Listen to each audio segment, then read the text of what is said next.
A continuación, Noticiero Telesucesos. Clasificación A. Apto para todo público.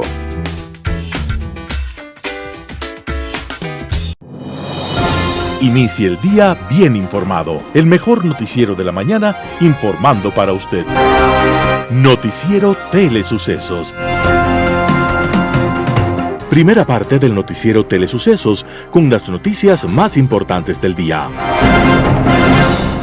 Amigos televidentes, bienvenidos a la edición de este día, martes 17 de agosto del 2021.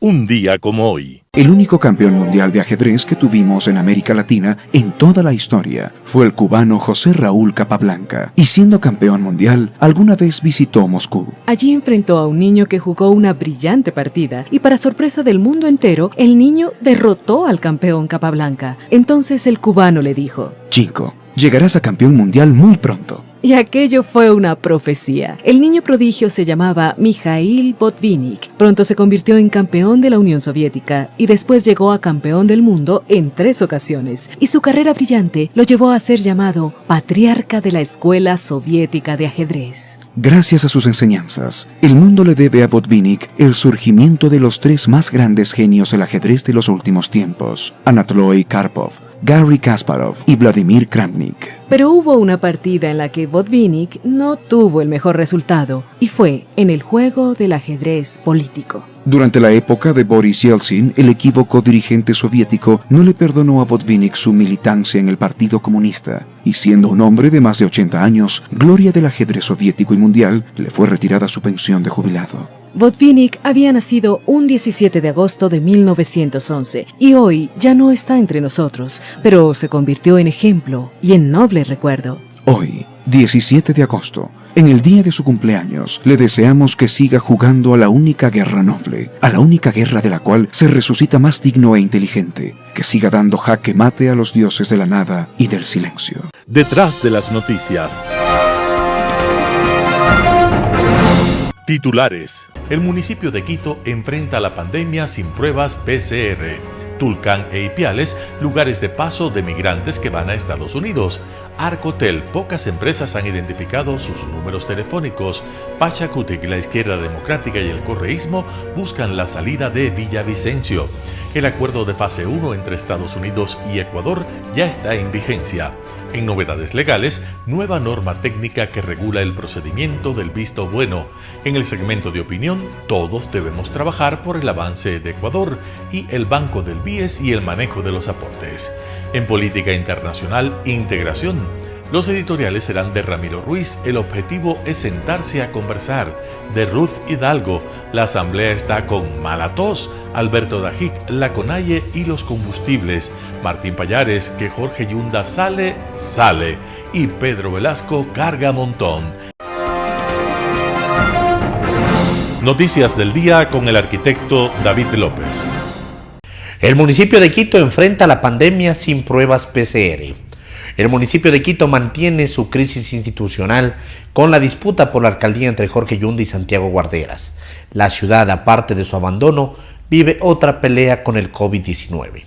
Desde octubre de 2020, la Secretaría de Salud no ha adquirido pruebas PCR que son fundamentales para controlar la pandemia.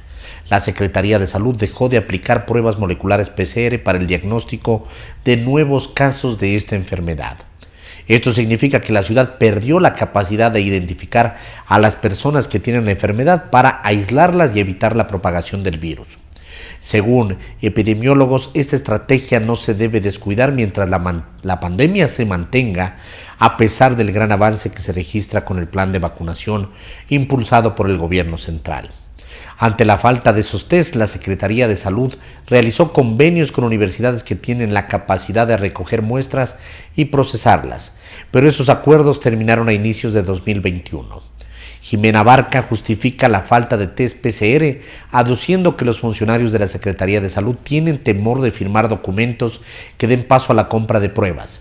Según la funcionaria, esto tiene que ver con el juicio por presunto peculado por la compra de 100,000 pruebas que enfrenta Yunda.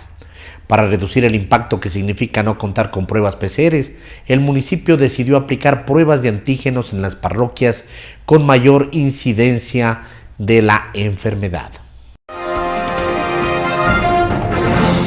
Tulcán e Ipiales, lugares de paso de migrantes que van a Estados Unidos. Una escena que se repite a diario: migrantes de nacionalidad haitiana y de varios países de África y Asia arriban a toda hora a la terminal terrestre de Tulcán portando equipajes livianos y cubiertos con mantas para protegerse del frío. Se estima que llegan entre 180 y 200 personas por día desde el sur del país en 3 operadoras que ofertan viajes directos Huaquillas-Tulcán o en buses que vienen desde Guayaquil. Permanecen poco tiempo. Son identificados con fotografías o contactados al celular por ecuatorianos en Tulcán, que a cambio de $40 o $50 cumplen la misión de esperarlos y luego embarcarlos en taxis o furgonetas para llevarlos hasta el límite internacional, parroquia de Urbina, frente a la comunidad de Santa Fe, por donde se dirigen a Ipiales. Muy pocos descansan en los hoteles de Tulcán. Los extranjeros prefieren mantenerse en grupos en el interior del terminal para no volverse visibles. No hablan con gente desconocida para ellos mientras buscan contactos para que los trasladen hacia Colombia. Arcotel. Pocas empresas han identificado sus números telefónicos. Los plazos que dio Arcotel para identificar las llamadas hechas desde un call center ya vencieron y pese a ello las sanciones aún no empiezan a regir. A finales de febrero de 2021, la Agencia de Regulación y Control de las Telecomunicaciones Arcotel emitió una resolución para que los números de 4 sectores identifiquen sus llamadas. La entidad dio plazos para el cumplimiento de la resolución. Para el sector financiero se estableció 90 días para que los números estén registrados, mientras que para ventas, turismo y proselitismo el plazo era de 120 días. Según la resolución, si los números no constan en los listados y son reportados o denunciados por los usuarios, pueden ser suspendidos. Los plazos ya se cumplieron, pero muy pocas empresas han identificado los números telefónicos de los denominados call centers. Para hacer reclamos hay 2 modalidades. La primera es presencial en una de las 6 oficinas del Arcotel a escala nacional. La segunda es en la página web de la entidad en la sección formulario de reclamos. Una vez en el portal se debe abrir un nuevo ticket, detallar el reclamo y poner los datos de contacto con el usuario. Los colaboradores de Arcotel se comunican con la empresa para verificar la situación, mientras que el plazo para que la empresa identifique el número es de 8 días y de no acatar el pedido se puede suspender la línea. Pachacuti, Izquierda Democrática y el correísmo buscan la salida de Villavicencio.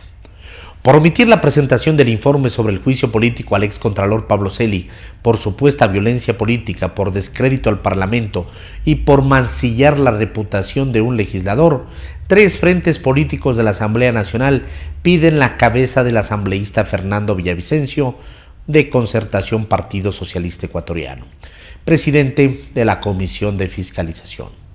Pachacuti, Izquierda Democrática y el correísmo, representado en la bancada Unión por la Esperanza UNES, y a ese grupo se suma la presidenta de la Asamblea Nacional, Guadalupe Llori, quien anunció la presentación de una queja por violencia política y descrédito de la legislatura.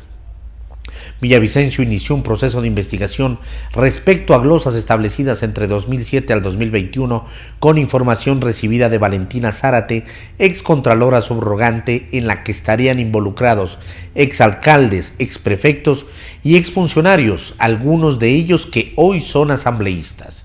Villavicencio habla de al menos 15 asambleístas que tendrían glosas e informes con responsabilidad penal, aunque esa cifra podría subir a 35 de los actuales legisladores que tendrían expedientes en la Contraloría General del Estado. El acuerdo de fase 1 entre Ecuador y Estados Unidos ya está en vigencia. La entrada en vigencia del protocolo se convierte en el primer paso para concretar un acuerdo comercial con Estados Unidos.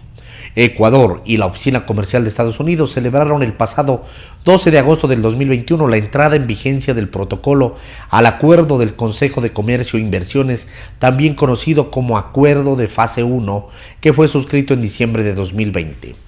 Este se convierte en el primer paso para concretar un acuerdo comercial con Estados Unidos, el principal socio comercial de Ecuador.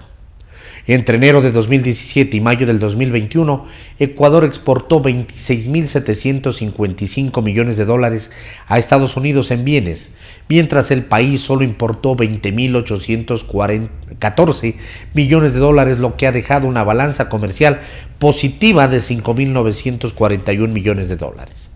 Daniel Legarda, viceministro de Comercio Exterior, dijo que este protocolo sobre las reglas de comercio es un instrumento que brinda mayor eficiencia y transparencia en el intercambio comercial entre los dos países. El protocolo o acuerdo de fase 1 se compone de 4 capítulos técnicos: beneficios para pequeñas y medianas empresas, lucha contra la corrupción en el comercio, facilitación del comercio y administración aduanera y buenas prácticas regulatorias.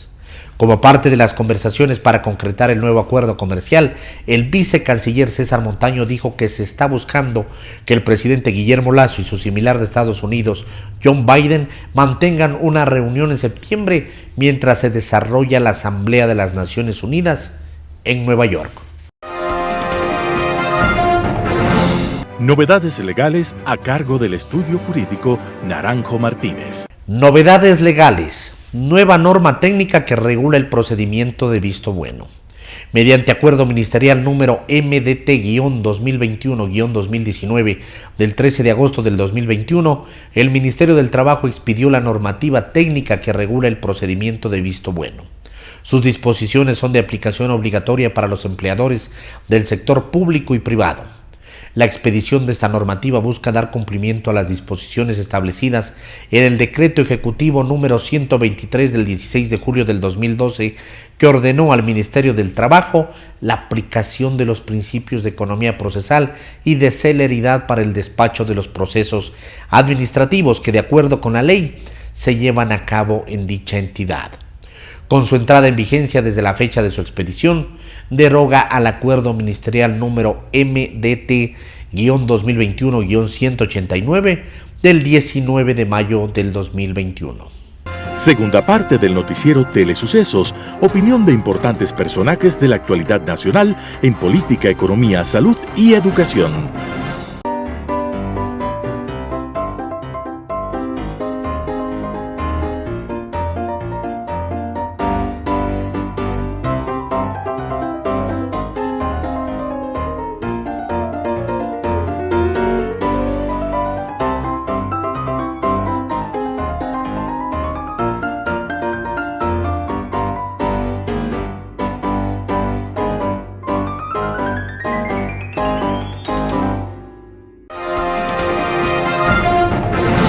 Enfoques con Claudia Arteaga.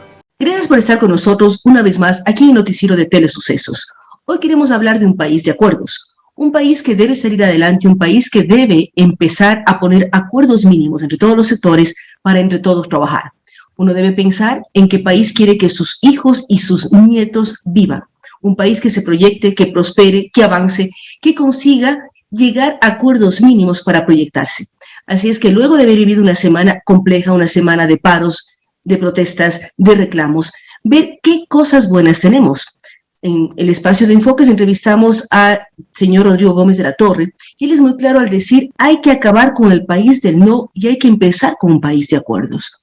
Un país en donde los diferentes sectores pongamos el hombro, trabajemos en equipo, aceptemos una serie de medidas positivas que se están tomando, como eliminar aranceles, los productos agrícolas o los recursos para el mundo agrícola prácticamente ya están con 0 aranceles, ser competitivos, demostrar la eficiencia del Ecuador y trabajar todos en equipo.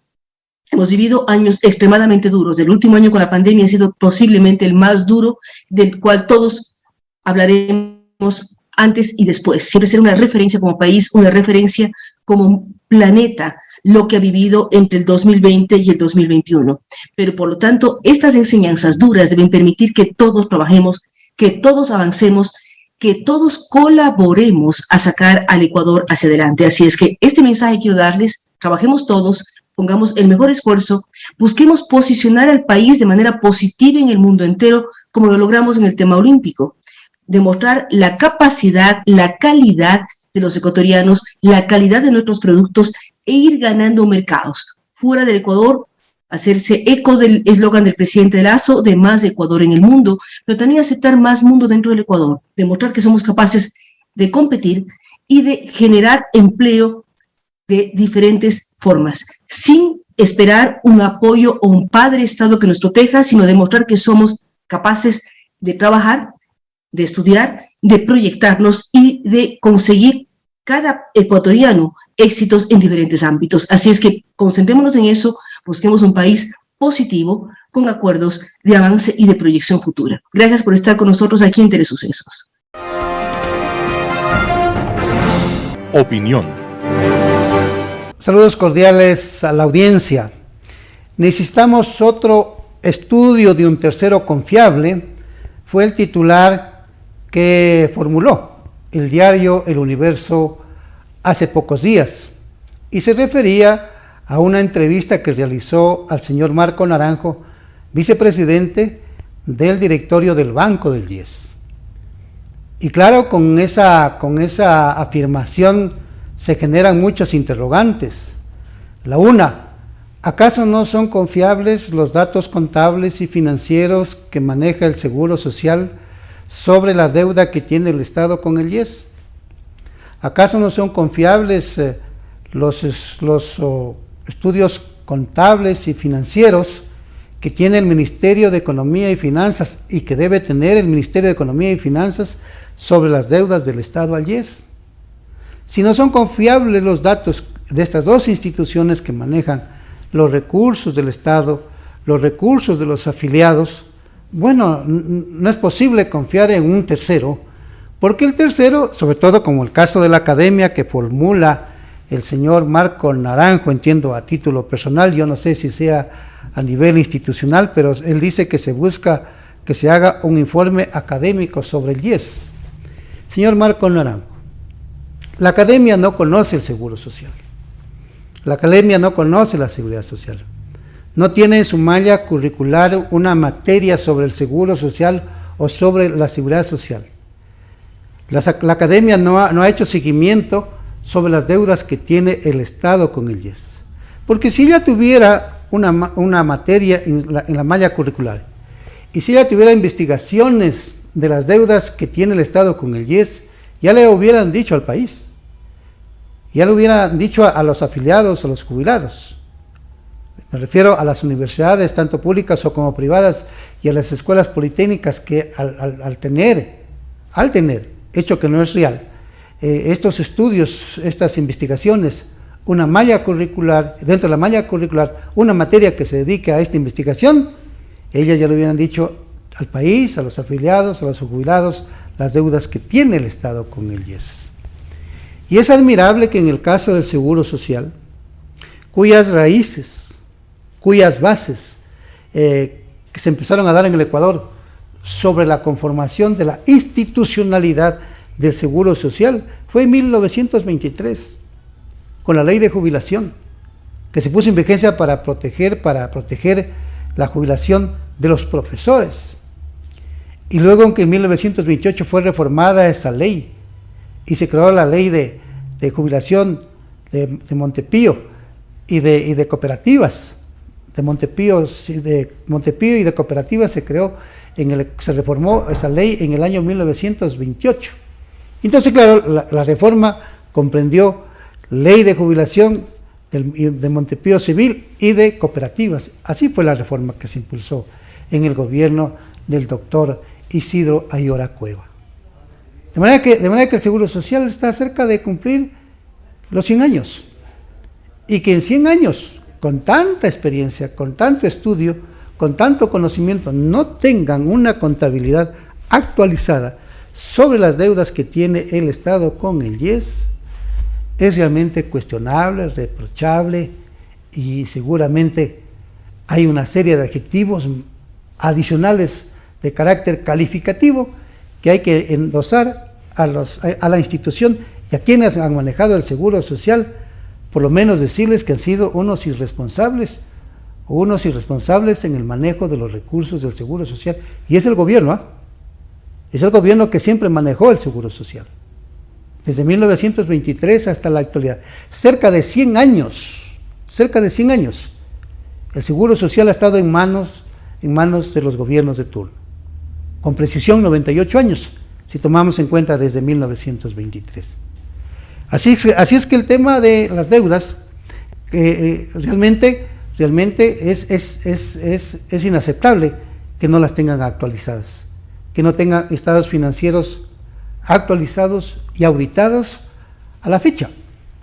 Pero también es cuestionable que los organismos de control, en este caso la Superintendencia de Bancos, ¿ya?, no tenga asimismo una contabilidad actualizada sobre las deudas que tiene el Estado con el IES por las obligaciones que constan en la Ley de la Seguridad Social.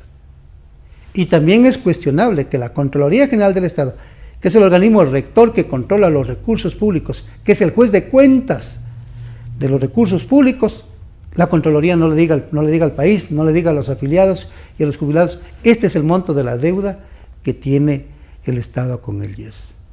Por lo tanto, es prácticamente tierra de nadie el manejo del seguro social.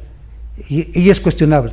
El doctor Marco Naranjo dice que cuestiona sobre lo que dijo un miembro del Consejo Directivo del IES, prácticamente lo trató de irresponsable, haber dicho que el seguro está quebrado, que el seguro de salud está quebrado y que para el mes de julio solo habían 20 millones para atender la salud y que faltaban 40.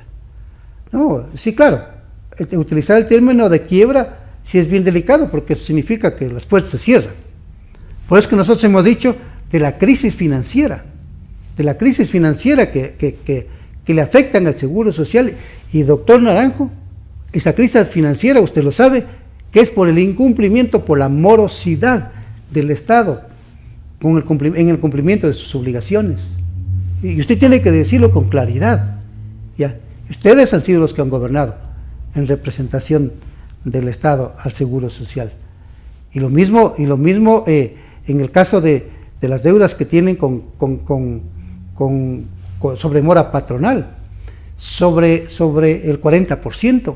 Este año no están pagando el 40% y allí hay un incumplimiento de la Corte Constitucional. Hay un incumplimiento de la sentencia de la Corte Constitucional sobre las obligaciones que tienen que pagarlas puntualmente a partir de enero del año 2019 y que en eso el Estado no debe fallar. Pero nuevamente entró en morosidad. ¿Quién? El Estado. El Estado. Y por supuesto tampoco son eficientes y capaces para cobrar la deuda con el sector privado. Allí hay una deuda patronal que dice el señor Naranjo, vicepresidente del directorio del Banco del IES, en representación de los jubilados. Él dice que hay una deuda por cobrar al sector privado de 1.300 millones de dólares. Otros hablan que es 1.500 millones de dólares. Y que dentro de esos 1.500 millones de dólares, 300 millones son incobrables. Porque han desaparecido las empresas, porque los accionistas ya no están, hay propietarios que han fallecido y hay otros accionistas y propietarios que han salido del país. Así se ha manejado el seguro social, de manera muy irresponsable, en este caso del Estado y de parte de los gobiernos de turno. Hablaremos en el próximo programa haciendo seguimiento a estos problemas que afectan al seguro social. Muchas gracias. Global Hoy con Alan Carney. La Comunidad Andina de Naciones tiene tras suyo una larga trayectoria. Antes de 1969 se denominó Pacto Andino o Grupo Andino. Fue establecida en mayo de 1969 en Quito como un espacio de integración regional, económica y humana, creando un ámbito en teoría libre de aranceles para el comercio entre sus Estados miembros, a la vez que la libertad de movilización de sus nacionales por el espacio comunitario, con el documento de identidad regular de su país de origen. El ideal de la integración americana viene de muy antiguo, y de hecho, ya Simón Bolívar fue el precursor del mismo. La Gran Colombia fue lo que logró alcanzar, pero fue un sueño efímero que concluyó en 1830, apenas 10 años después de su creación. Piadosamente, el libertador moriría antes de ver su sueño disolverse entre las ambiciones de sus epígonos, Santander, Páez y Flores. Él había anticipado ya el camino que se estaba gestando en un mundo cada vez más conectado por la técnica y el comercio y la indispensable consolidación de espacios cada vez mayores de comercio libre. En el continente americano, la presencia de unos Estados Unidos destinados a convertirse en la indiscutible potencia continental ponían de manifiesto lo esencial de una real integración para no ser controlados por el gigante del norte. La coincidencia de conceptos entre Bolívar y Tocqueville es notable. El siglo XIX ya vio la génesis de un imperio británico que a lo largo de este se convirtió en la primera potencia mundial basado en sus colonias y en su armada. Hacia 1870 se produce un gran acuerdo aduanero, el Zollverein, entre la miríada de reinos y principados en que en ese momento estaba fraccionada Alemania. De este acuerdo saldrá una unidad alemana con la consiguiente creación de la principal potencia económica europea hasta nuestros días. Cosa similar y por las mismas fechas acontece con Italia, que con su unificación ingresa como potencia secundaria al escenario europeo y mundial tras 1500 años de ausencia. El Imperio ruso, por su parte, ha consolidado hacia fines del siglo XIX el mayor territorio bajo control de un Estado del mundo, extendiéndose desde el Báltico al Océano Pacífico en unos 17 millones de kilómetros cuadrados, que además ha conectado con la línea férrea más extensa del mundo, el ferrocarril transiberiano. Este incesante proceso de integración de grandes regiones no se detiene en el siglo XX, produciéndose la integración militar e ideológica de China bajo el régimen comunista tras casi un siglo de subyugación del país a las potencias europeas y al imperio nipón. Pero también tras el desastre de la Segunda Guerra Mundial, los primeros y tímidos pasos que llevarían años más tarde al mercado común europeo y finalmente a la Unión Europea de hoy. El este europeo trataría de concretar algo parecido en el llamado Comecon, pero el fracaso del modelo del socialismo real y la quiebra de la Unión Soviética determinó que los países de su órbita queden en un limbo de atraso que los ubicó muy por detrás de las exitosas economías occidentales. Recién están dando pasos para superar el abismo que las separa de la prosperidad, habiéndose algunas de ellas ya integrado a la Unión Europea. Al día de hoy, los principales espacios de comercio del mundo son Estados Unidos, la Unión Europea y China, con mercados internos de cientos de millones de personas, lo que les permite unas economías de escala enormes y eficientes. Como nos ha pasado tan a menudo, no hemos sido capaces de tomar a tiempo el tren de la historia y nos hemos quedado en las discusiones, en los discursos y en las declamaciones, mientras el resto del mundo trabaja y se mueve hacia el futuro. Los proyectos sudamericanos de integración, el Mercosur y la CAN, han perdido 50 años en tratar de concretarse de manera efectiva y es tiempo de que finalmente implementemos unos procesos creíbles y prácticos para integrar unas naciones cultural y hasta idiomáticamente mucho más próximas que las que forman la Unión Europea, por citar un caso. Nuestra histórica incapacidad de alcanzar acuerdos mínimos internos y externos nos está pasando una muy pesada factura para nuestros hijos y nietos. No hemos sido capaces de salir de una etapa primaria de producción exportable ni de incursionar en el camino de la innovación tecnológica y científica. El capital humano que producimos a alto costo cuando es debidamente calificado, ante unas más bien escasas oportunidades, emigra al primer mundo donde esas capacidades son muy valoradas y les permite desarrollarse en su carrera y en su vida. Nada es más costoso para un país que la pérdida de ese capital.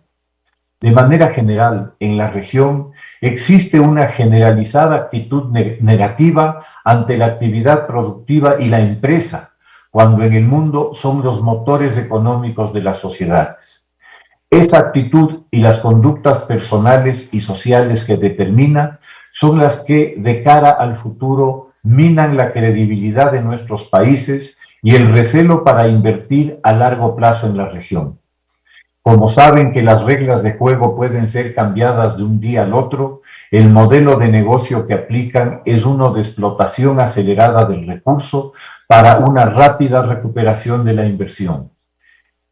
Esta larga introducción se inscribe dentro de la última decisión de los integrantes de la CAN, Colombia, Ecuador, Perú y Bolivia, en el sentido de avanzar dentro del proceso de integración regional, liberando la movilidad de sus ciudadanos al interior de ella, así como facilitando el que cualquier ciudadano de uno de ellos pueda establecerse en el país del bloque que escoja a través de un procedimiento simplificado de acceso a una residencia temporal o permanente con los mismos derechos y garantías que los ciudadanos de ese país.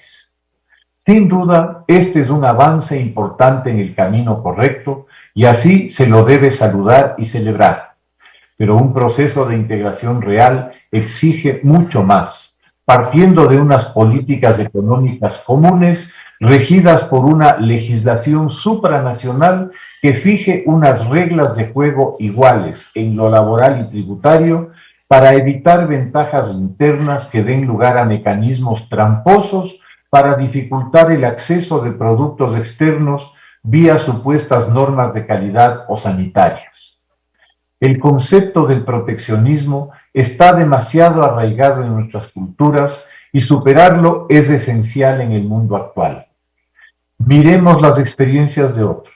Si Europa, desgarrada por 1000 años de guerras terribles, ha sido capaz de darse el más largo periodo de paz en su historia al crear el mercado común europeo y luego la Unión Europea, nos está enviando un fuerte mensaje de que la integración sí es posible y es deseable. Lo indispensable es la buena fe y la voluntad política. Muchas gracias. Editorial. El objetivo es sentarse a conversar. Editorial de Ramiro Ruiz. Todavía no terminan las manifestaciones violentas, los gritos y la destrucción. No pasa la historia del enfrentamiento entre organizaciones sociales y populistas con las fuerzas del orden. Aún se conservan en la memoria el levantamiento de aquel octubre desastroso. Al final quedaron heridos, muertos, carreteras y ciudades destruidas y el sentimiento de decepción, odio y los problemas sin solución. El presidente Guillermo Lasso invitó al diálogo. La CONAIE se ha empecinado en exigir que se mantengan los subsidios de los combustibles. Se comportan como niños mimados por los gobiernos de turno. Si no consiguen lo que piden, entonces saldrán a gritar a las calles, al berrinche y comenzarán la oposición al gobierno. Ellos deben oponerse a su propio trazo, a la educación mediocre, al desamparo del sistema de salud y la actitud de conformismo con una economía de pobres. Esos factores son los enemigos de los pueblos indígenas y campesinos. Sin embargo, no olvidemos que hay diferencia entre esos pueblos. Para citar un ejemplo, los indios de Otavalo, comerciantes desde hace miles de años, ahora son cosmopolitas. Venden artesanías en Bonn, Singapur, Alemania o Bogotá. No vuelven solo con dólares, sino con una cultura. Para los niños y jóvenes otavaleños es indispensable aprender inglés y manejar el comercio exterior, la contabilidad de costos, la importancia de la amabilidad para vender. Este es su capital de comerciantes. A los otavaleños no les interesa la política, les importa trabajar y vivir con comodidades en sus hogares, un seguro de salud privado, auto y la inmensa gratitud que tienen a la vida y al trabajo. Los pueblos de Cotopaxi, Chimborazo, Loja tienen otras características.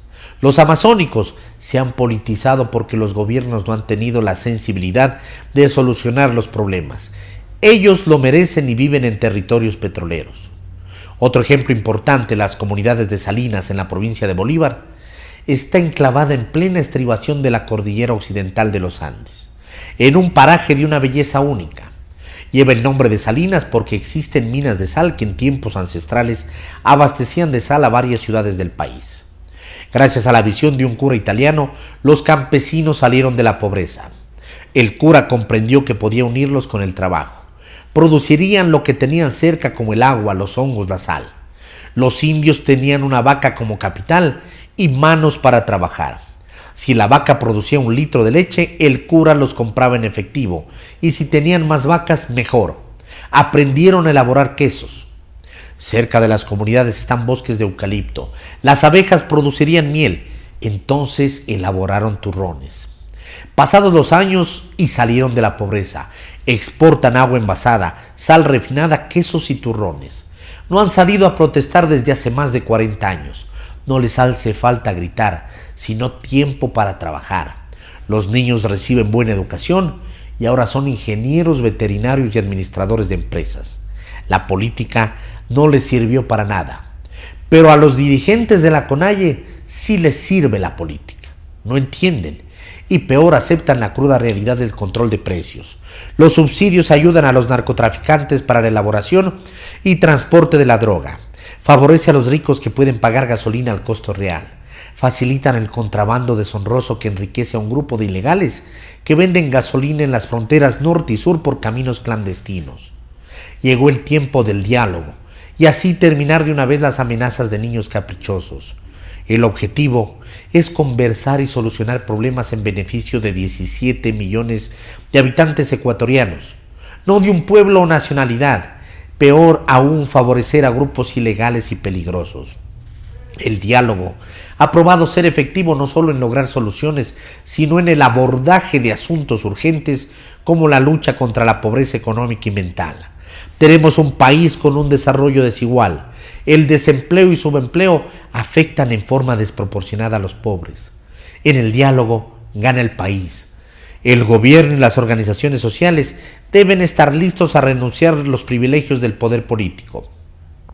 Es el momento de crear una cultura de comunicación y reciprocidad, permitiendo a la oposición abordar asuntos más sensibles como la corrupción, la discriminación social y el desarrollo desigual. Editorial de Ramiro Ruiz. La asamblea está con mala tos. Ruth Hidalgo, 4 pelagatos. La nueva Asamblea Nacional va dando de qué hablar. A poco tiempo de su posesión, las altas expectativas que la ciudadanía tenía acerca de que con la nueva Asamblea cambiarían las cosas de forma positiva para la política y el país se van diluyendo. En tiempos de campaña electoral, los ofrecimientos de los entonces candidatos se desbordaban en discursos llenos de promesas que giraban en torno a dignificar la política, ser modelos de honestidad, luchar contra la corrupción y cogobernar en un entorno de acuerdos políticos viables basados en el bien común. Los entonces aspirantes ofrecieron el oro y el moro a cambio del voto popular y todos eran, en ese momento, casi paladines de la justicia que se jugarían el todo por el todo para hacer del ejercicio de la política una actividad digna y recuperar, sobre todo, la poca o nula confianza ciudadana que tenía ese centro del pensamiento legislativo. Era una asamblea que se perfilaba compleja en términos de gobernabilidad, pero esa misma división, si se aprovechaba de buena manera, también habría una ventana de oportunidad.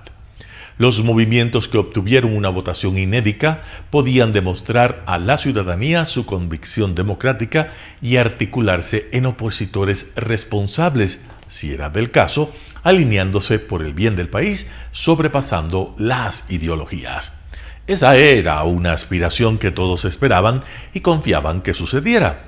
En teoría, la fiscalización y la lucha contra la corrupción debían ser uno de los objetivos centrales de la actividad legislativa a la luz, además, del oprobioso juicio político al Contralor que se encontraba en trámite.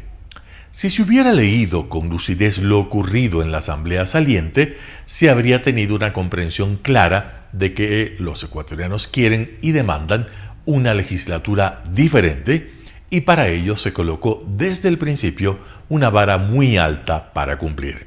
No obstante, en estos escasos 3 meses, lo que se ha visto dista mucho de lo que se esperaba y por lo tanto preocupa a más de uno lo que se espera en los 3 años y 9 meses que resta de la legislatura. Si así va, negros nubarrones pintan para la democracia. El trecho entre el dicho y el hecho es cada vez más grande.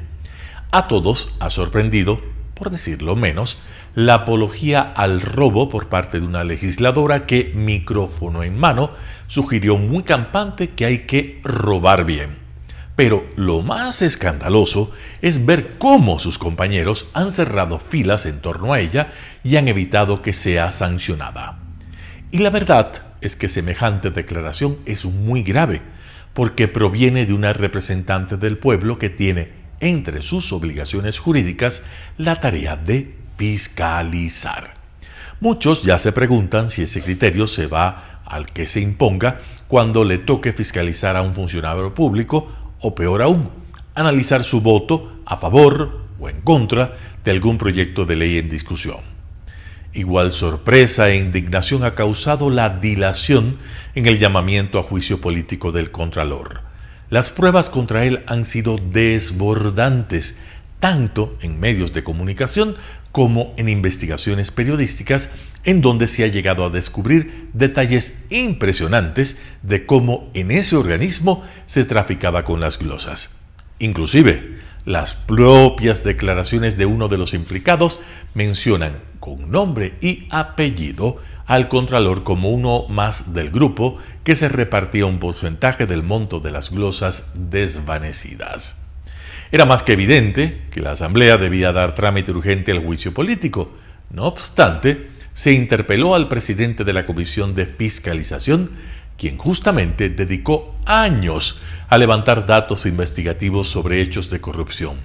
Esa movida dudosa de parte de la legislatura para salvar a Celi ha levantado las alertas en la ciudadanía y la opinión pública en general, que empieza a exigir tempranamente que cumplan su labor a cabalidad, que se fiscalice urgente y en derecho y que se sancione a los corruptos.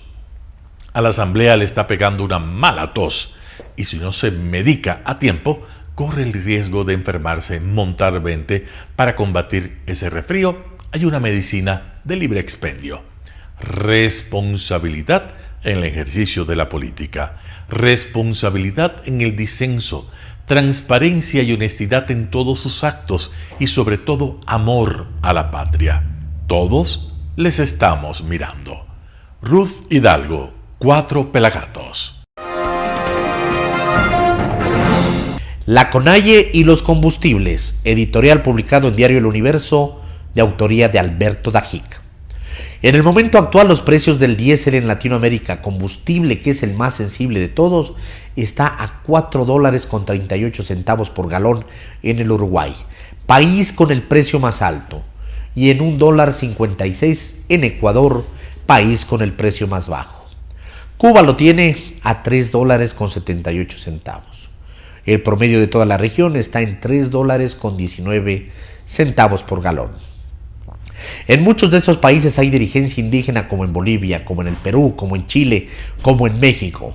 En muchos de estos países hay también dirigencia marxista, extremista, como por ejemplo la del partido que llevó al poder al nuevo presidente del Perú, Pedro Castillo. Dicho partido, Perú Libre, es una organización claramente marxista, leninista, mariateguista. Su líder, Vladimir Cerrón, jamás ha ocultado su clara afiliación ideológica. Sin embargo, en ningún momento ni Cerrón, partidario de políticas de extrema izquierda, ha planteado bajar los combustibles en el Perú, ni tampoco lo hizo en campaña Pedro Castillo diciendo que estos precios son un castigo para el pueblo. En el Perú, el diésel está a $3.68 por galón. Y Carlos Manuel López Obrador, un claro líder de izquierda que siempre habla de reivindicaciones populares, jamás ha mencionado que en México, donde el diésel está a $4.10 el galón, este debe bajarse por el bien de las clases populares. Y Marichuy Patricio, el médico indígena defensora de los derechos humanos, que fue la primera persona indígena en aspirar a la presidencia de México, tampoco tuvo jamás la tesis de bajar el diésel o los combustibles en México. Y Rigoberta Menchú, ícono del indigenismo latinoamericano, premio Nobel de la Paz y gran luchadora por las causas de su pueblo, tampoco enarboló la bandera de la baja de los combustibles en su Guatemala natal. y Evo Morales, el indígena que ha sido símbolo de cómo alguien de su condición puede llegar a ser poder político, subió los combustibles en su país. Solo aquí, en el Ecuador, la dirigencia indígena sigue con esta cantaleta ridícula que admite las siguientes posibilidades. 1. Es una dirigencia iluminada particularmente por Dios que le permite ver cosas y entender lo que nadie más entiende en ninguna otra parte del planeta Tierra. 2. Es una dirigencia que entiende muy bien el negocio del contrabando y del narcotráfico y está defendiendo esos intereses. 3.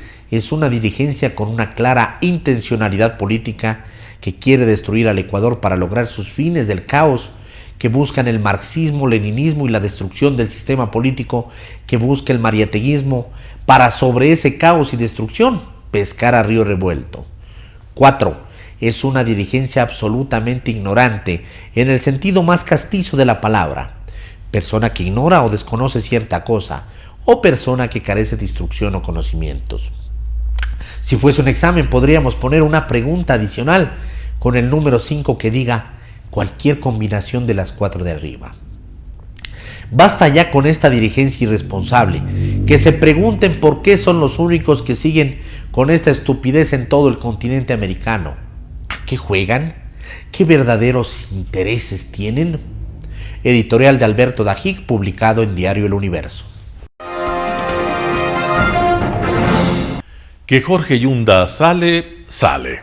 Martín Pallares, 4 pelagatos. Así como existe la expresión que dice que todos los caminos llevan a Roma, al menos hay la certeza que 2 llevan a la salida de Jorge Yunda de la alcaldía de Quito. De los 2 caminos hay uno que es más largo, pero es más confiable, mientras que el otro puede ser más corto, pero más incierto. El camino más largo y seguro es el de la Corte Constitucional. Hasta ese organismo llegó el martes un recurso de protección enviado por Santiago Guarderas y la concejal Mónica Sandoval. Esta acción, que de ser admitida deberá ser resuelta por el Pleno de la Corte Constitucional, es la última y definitiva resolución sobre el tema. Si le dan la razón a Guarderas y a Sandoval, Yunda no tendrá ningún otro recurso y tendrá que irse a su casa, mientras que si no les dan la razón, ya nadie podrá exigirle que desista de su decisión de aferrarse al cargo. Este camino tiene un final aparentemente claro e inapelable.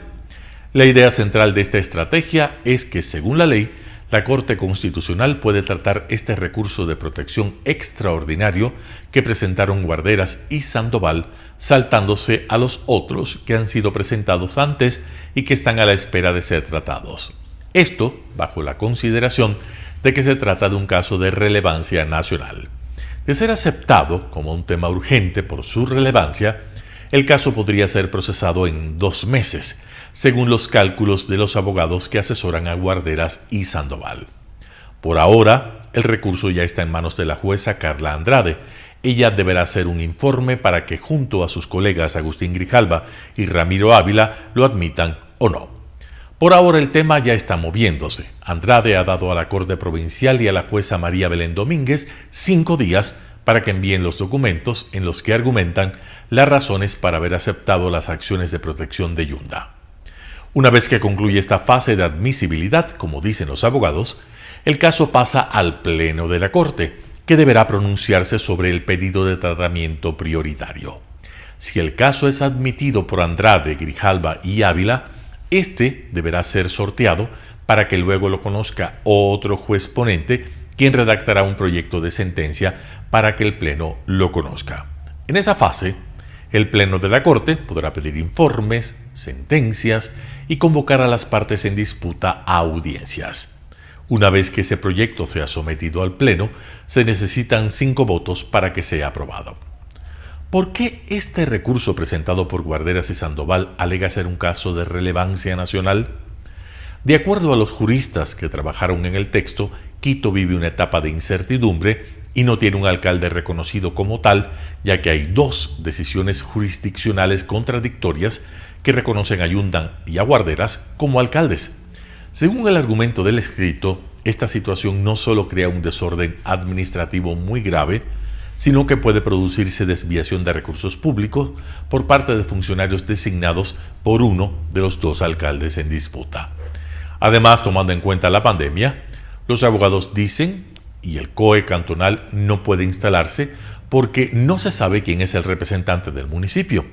Ese trayecto, calculan los abogados que han trabajado en el recurso, tomará entre 2 y 3 meses en ser resuelto. El segundo camino para la salida de Yunda es el Tribunal Contencioso Electoral. Ahí ya están admitidas al menos 2 denuncias por infracción electoral grave en contra de Yunda, presentadas por Santiago Guarderas y la abogada Jessica Jaramillo.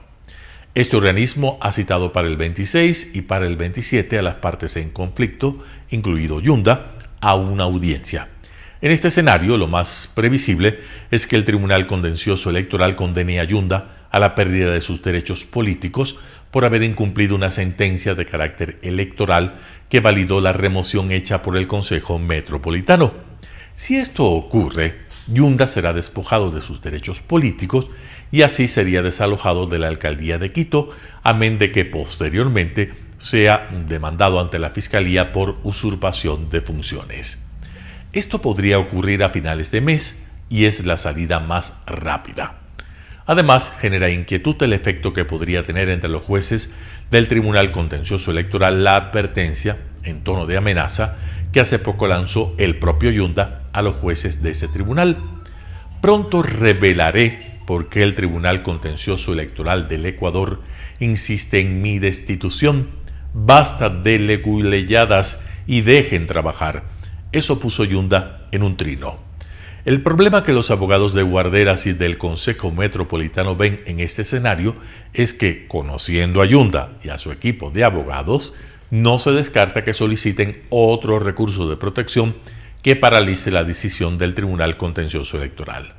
Además, como uno de ellos dijo a Cuatro Pelagatos, siempre queda flotando una sentencia de la Corte Provincial que, por demás espuria y desconocida que sea por parte del Tribunal Contencioso Electoral, está ahí y permite que haya demandas y genere incertidumbre.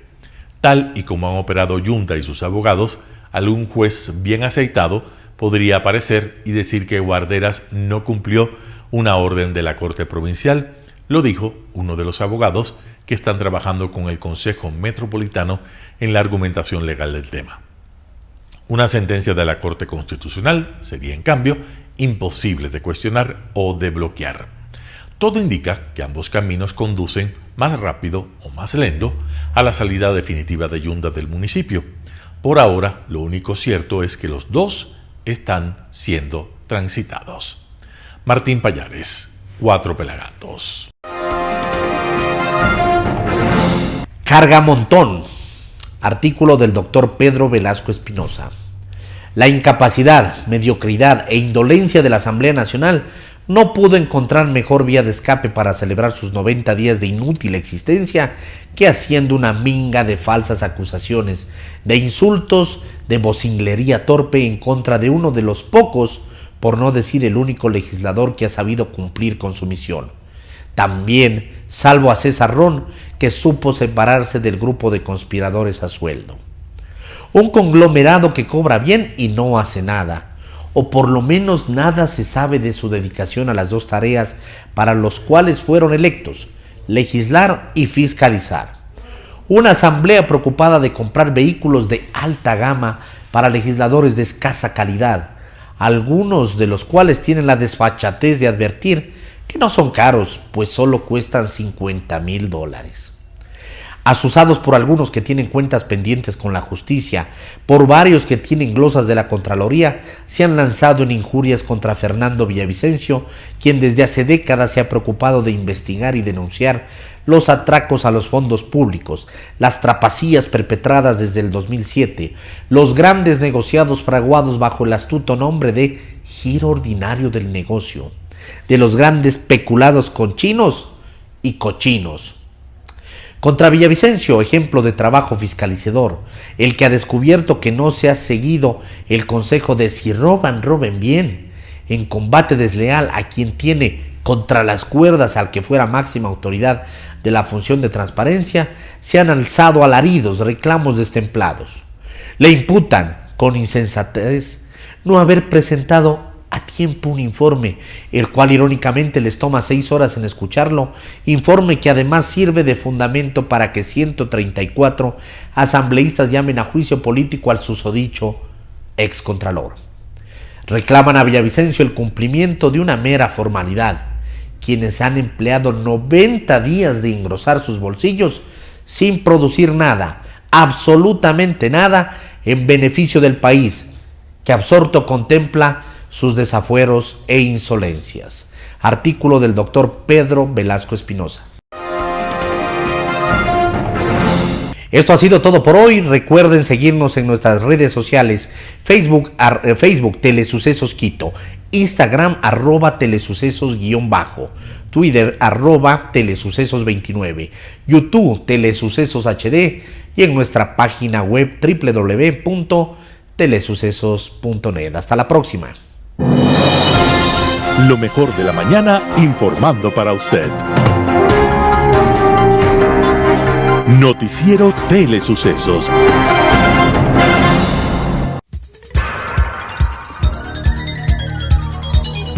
Las opiniones vertidas en este espacio por la producción y dirección del programa son de exclusiva responsabilidad de sus autores y de quienes intervienen en ellos.